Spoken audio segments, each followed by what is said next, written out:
So now that the gameplay reveal has finally happened, let's go over the 41 confirmed cars for Test Drive Unlimited Solo Crown so far, guys. Let's get straight into this in alphabetical order, starting off with none other than Alfa Romeo, with the 2010 Mito being in the game. Guys, first off, this took me by surprise because the one thing that I have to mention is that right now, Stellantis Italy isn't in the Crew Motorfest and it isn't in Forza Horizon 5. And of course, it's also not in Need for Speed Unbound either, which is very interesting to say the least, because you'd expect this to be in those games, to be honest, especially Forza Horizon 5. And even to be fair, the Crew Motorfest's car list has been upgraded quite a lot. But with that being said, has KT finally gotten, I don't think it's exclusive rights. If it is, that's wild.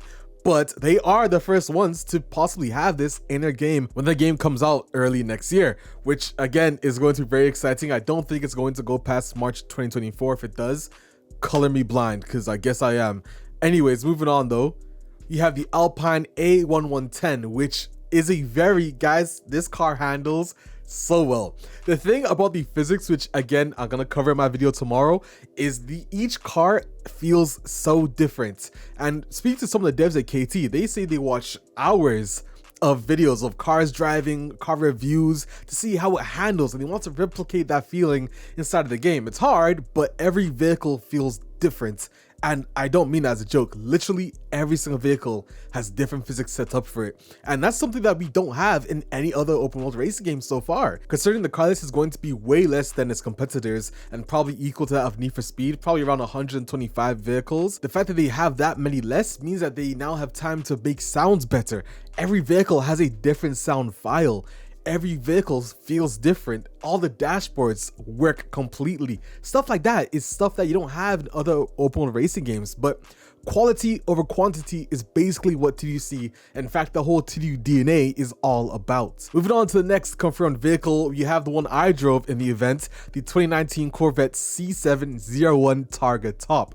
No other game has this, I'm pretty sure, and even if it does, it doesn't have the roof being able to come off, which you guys can see on the screen. What is this? Exclusive gameplay you guys haven't seen before?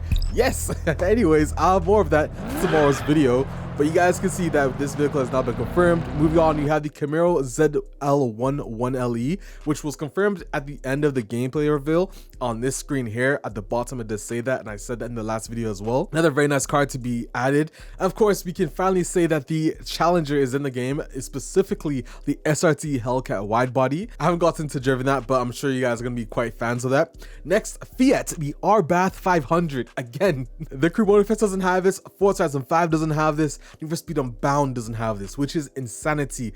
I can't believe KT have gotten this license, especially when you take in, like, they're developing this game on a budget the fraction of a size of its competitors, yet they've made a map like no other, and they're getting cars that we've never, not only cars that no other game has, but licenses no other game has at the moment, which is crazy.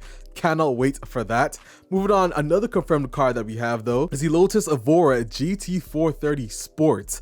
And this is a really interesting one. Now, it's interesting because this vehicle is also not in any other open world racing game. And this is what I love to see about TDUC. They're not getting cars that other games have, the regular Lotus Evora or the GTE, all these other games that have it. They're going all out. This is a car no other game has ever seen before, the GT430, and on top of that, it's also a really good. In fact, I'm pretty sure it's bragged as the fastest street car, not including the Via Lotus, but apparently it's branded as one of the best track cars from Lotus ever, which is really interesting to see, and I cannot wait to see how this drives in person when I actually get to test it. Moving on though, another confirmed car for the game is the 2012 Nissan GTR. Again, we're going over the newly confirmed cars first from this gameplay reveal, then we'll go on to the older ones, but this GTR sounds insane.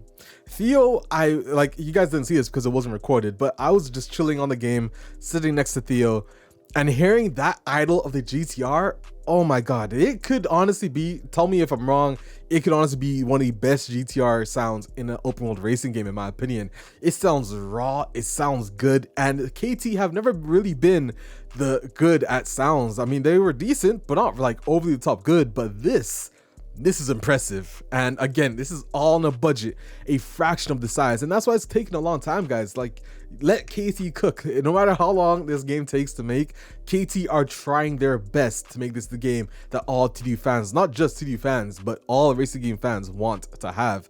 Moving on though, we have another exclusive car to TDSC.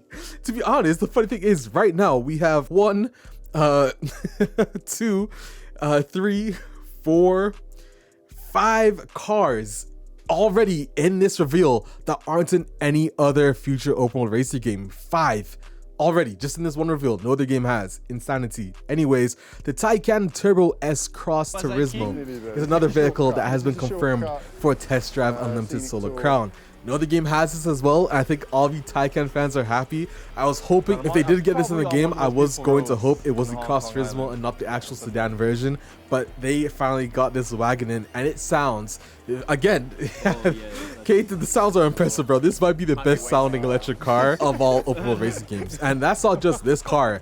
Other electric cars will sound pretty good as well. There's so much I can't say, but yet so much I have seen. You guys don't know what it's like. But this game is really impressive. I was impressed, honestly. Moving on though, those cars were confirmed newly in that game reveal. Let's go over one more time, but with the cars that have already been confirmed so far. So far we have the Polo IE, which was already revealed in some of the newsletters and even before that as well. The Aston Martin DB11, the AM5 version. You have the Audi R8, the 2nd gen, and more specifically the RWS, which no other game has. Again, bro, this list is full of cars, and this is what I like. I told you guys, I really hope the car list is kind of catering to more rare cars that no other game has, and that's what they're doing. They're very impressive. The RWS is the rear-wheel drive only Audi R8. Very cool. Bentley, only the brand has been confirmed so far, and I actually skipped BMW. The i8 Roadster, the only one confirmed so far. Moving on though, you have the Bugatti Chiron. That's all we know about it so far. And then you also have for Chevrolet, the C1 Chevrolet Corvette, the Corvette C7 ZR1 Targa Top, and the Camaro ZL1 1LE, which I've already kind of told you guys anyways. Moving on though, the Citroen 2CV is another vehicle. The Dodge 2017 Viper with the SRT package. Ferrari, only the manufacturer has been confirmed so far, but we do know that it will have an exclusive dealership, and I showed you guys that in the last video. Of course, Ford, you have quite a few. You have the 2017 F-150 SVT Raptor, the 1st gen, the Ford Mustang GT, the 1967 version or 68. Then you have the 2018 Mustang Ford GT, then the Ford GT, the 2nd gen, and then the GT430. Very nice to see. And then Jaguar, we have the F-Type SVR. Koenigsegg, only the Agera and Regera have been confirmed. Lotus, I've already told you guys so far, that's the GT430 Sport. Land Rover, we have the Range Rover Sport SVR, McLaren 720S, the Mercedes G65 AMG, and the SLK 55 AMG, the Nissan 370Z, the Porsche 911R, which you guys saw in the gameplay reveal, the 918 Spider, which we saw in some newsletters, and the Cayenne Turbo, which you saw in some traffic actually, as well as I don't think there's been any previous screenshots of it, but yeah, it's one of the traffic cards as well. Which, huge shout out to KT. Obviously cars like Toyota, the Crown, I think it is, I forgot what even is, those taxi cars in Hong Kong Island, obviously I highly doubt they would have been able to license it, but I do like the fact that they've added licensed and non-licensed cars into the traffic. That is very key because it helps with immersion, and it also helps with the fact that you can't license some cars, so why not have these unlicensed but make them look realistic? Very nice. Thank you, KT, for that. And for Shelby, you have the AAC Cobra 427, and you have Volkswagen Beetle, the Baja Edition, the 1974 Beetle, and of course the W Motors Fenrir Super Sport. Another vehicle that is exclusive to TDSC is an open world racing game, and so far to be confirmed, it's still the Ferrari 488. There's nothing really much about that. And did I skip over Lamborghini? I think I did. The Huracan Performante and the Diablo SV are also confirmed to be in this game, guys. Let me know your thoughts on this car list in the description below. But so far, guys, there are a ton of vehicles that are exclusive to this game, especially when it comes out. Really excited for this, and the full list is solid. I can't wait to see that full list later on. You guys already know what it is though. I'm Alex7, and I'll see you in another video. I'm out, guys. Peace.